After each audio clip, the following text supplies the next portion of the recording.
যুবসাথী লাইনে প্রচুর BJP, CPM, Congress, অন্যান্য দলের লোকজনও ফর্ম ফিল আপ করছে। বামপন্থীরা চিরকাল মুখে এক মনে এক, আসল কথা কলাটা ওনাদের কাছে নেই, ছালটাই পড়ে রয়েছে। রাজ্য রাজনীতি প্রতিকূলময় হয়ে পড়েছে একেবারে। আমরা যেটা দেখতে পাচ্ছি যে বিভিন্ন সমস্ত জায়গায় একটাই চর্চা, সেটা হচ্ছে প্রতিকূল কে নিয়ে, যে কোন দলে যাবে। ইতিমধ্যে সিপিআইএম থেকে রেজিগনেশন দিয়ে দিয়েছে, কোন দলে যাবে কি মনে হয়? কোন দলে যাবে তার থেকে যেটা বড় কথা আমার মনে হয় যে আজকে সিপিএম এর অবস্থাটা কঙ্কালসার চেহারা। এই কঙ্কালসার চেহারা কিন্তু সিপিএম এর আজকে হয়নি। 34 বছরের শেষের দিকে যখন সিপিএম, তখনই তাদের কঙ্কালসার হয়েছিল। একটা ছেঁড়া গদির উপর একটা চকচকে চাদর পাতা ছিল। তার ফলে আমরা ভাবতাম যে সিপিএম খুব শক্তিশালী একটা দল। আজকে সিপিএম এর যে অত্যাচার বাংলায় কোনায় কোনায় মানুষের উপর করেছে, আমি নিজে অত্যাচারিত। হ্যাঁ, সিপিএম এর মারের চোটে আমি এখনো, আমার বাবা ইনজুর্ড, আমাকে যারা পরিচিত তারা জানে। এরকম আমার মতো যে কত হাজার লোক সিপিএম এর দ্বারা অত্যাচারিত, সেটা মানে হিসাব করে পাওয়া যায় না। আজকে যেটা হয়েছে, আজকে ওরা ক্ষমতায় নেই কিন্তু ওদের দম্ভ অহংকারের শেষ নেই। যারই প্রতিফলন এই প্রতিকূল। বা আজকে সকালবেলা দেখলাম ওদের আরেক নেত্রী, উনিও একই ভাষায় কথা বলছেন। এটা বলবেই। আজকে এবার উনি কোন দলে যাবেন সেটা উনার ব্যক্তিগত ব্যাপার। আমাদের সংবিধান সম্ভাবনা আছে তৃণমূলে যাওয়ার, আজকেই হতে পারে, সেটা উনি ঠিক করবেন যে উনি কোন দলে গেলে কাজ করতে পারবেন, ভালো করে স্বচ্ছন্দ হবেন, সেটা উনার ব্যাপার। সে ব্যাপারে বলার কোনো এখতিয়ার আমার নেই, কারণ আমাদের সংবিধান অধিকার দিয়েছে যে কোনো মানুষ যে কোনো দল করতে পারে। তবে এই যে আজকে যেটা ছবিটা পরিষ্কার হয়ে গেল যে সিপিএম এর উলঙ্গতা, সেটা মানে সারা বাংলার লোকের চোখে আঙুল দিয়ে দেখতে পেলো এই প্রতিকূলে যাওয়া। তো এই পত্রিকা পর মোহাম্মদ সেলিম তিনি প্রেস কনফারেন্স করে তিনি কিন্তু বলছেন যে একটা সন্তান, প্রতিকূলকে নিজের সন্তান হিসাবে তিনি বলছেন, এবং তিনি সন্তান হারা হয়ে পড়ছেন এমনটাই। দেখুন, বামপন্থীরা চিরকাল মুখে এক মনে এক। হ্যাঁ, এটা আমরা ছোট থেকে দেখে বড় হয়েছি মানে এখন বৃদ্ধ হচ্ছি। এটাও সেরকম।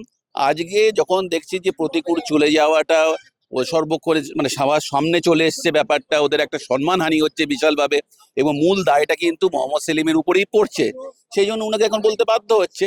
এটা যদিও ওদের দলের আভ্যন্তরীণ ব্যাপার, এটা নিয়ে কথা বলা সবার উচিত নয়, তাও যে ব্যাপারটা এখন আর অভ্যন্তরীণ নেই, জনসমক্ষে চলে এসছে বলেই এটা আপনাকে বলছি আমি। উনি একটা কন্ট্রোভার্সি করেছিলেন কলার ছাল, কলার ছাল তিনি কিন্তু মিডিয়াদেরকে দেখাচ্ছেন। না না, আমিও নিজে দেখেছি, কলার ছাল দেখেছি। আসল কথা কলাটা আর ওনাদের কাছে নেই, ছালটাই পড়ে রয়েছে।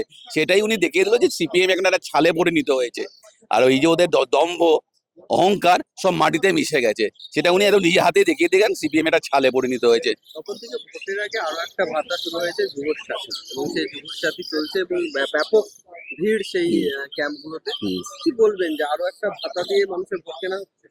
দেখুন, ভাতা দিয়ে কখনো ভোট কেনা যায় বলে আমার মনে হয় না। কারণ আপনি নিশ্চয়ই দেখেছেন যে যুবসাথী লাইনে প্রচুর বিজেপি, সিপিএম, কংগ্রেস, অন্যান্য দলের লোকজনও ফর্ম ফিল আপ করছে, এবং এটা ভালো। মমতা বন্দ্যোপাধ্যায় কখনো দল দেখে রাজনীতি করেনি। উনি সবার জন্য, উনি বাংলার প্রত্যেকটা মানুষের কথা ভাবেন।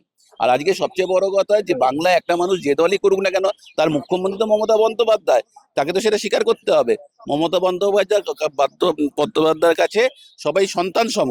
হ্যাঁ, উনি সবাইকে সমান চোখে দেখেন। এটা সিপিএম না। 1,500 একটা শিক্ষিত ছেলের হয়ে যাবে। দেখুন, 1,500 টাকায় আজকালকার দিনে তেমন কিছুই হয় না, কিন্তু ব্যাপারটা উনি 1,500 টাকা এই কারণে দিচ্ছে, আজকে যার কাছে কিছু নেই তাকে একটা ইন্টারভিউ দিতে গেলেও একটা বাস ভাড়া করে যেতে হয়, একটা মেট্রো ভাড়া করে যেতে হয়। সেই পয়সাটা তার কাছে হলো, তাকে তার বাবা মার কাছে তো চাইতে হলো না। তাকে এখন ফোন ছাড়া কিছু হয় না, ফোনে রিচার্জটা তো সে করতে পারবে, তার তো কিছু সামান্য হলেও একটু সুবিধা হলো। সেটাই মমতা ব্যানার্জি ভাবেন। আজকে মমতা বন্দ্যোপাধ্যায়, চাকরি নিয়ে তো কোনো কথা বললেন না। দেখুন, বাংলায় 2 কোটি কর্মসংস্থান উনি করেছেন, এবং আগামী দিনে উনি আরো করবেন। উনি সবার কথা সারাক্ষণ ভেবে চলেছেন।